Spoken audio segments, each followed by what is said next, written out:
এরপরে প্রশ্ন হলো, পিতামাতার পায়ের নিচে সন্তানের বেহেশত, ব্যাখ্যাটা কি শরীয়ত সম্মত?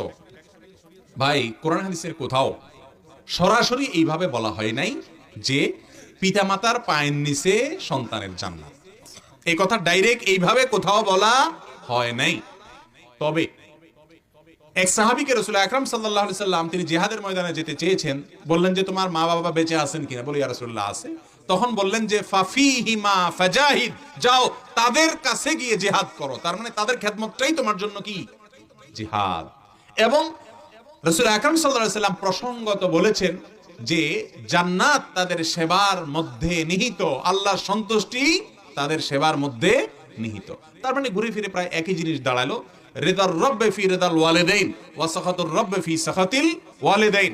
মা বাবার সন্তুষ্টির মধ্যে আল্লাহর সন্তুষ্টি নিহিত, আর মা বাবার অসন্তুষ্টির মধ্যে আল্লাহর অসন্তুষ্টি নিহিত। অনেক নামাজি মানুষ আছে মা বাবা অসন্তুষ্ট, অন্যায়ভাবে অসন্তুষ্ট হলে সেটা মা বাবার দোষ।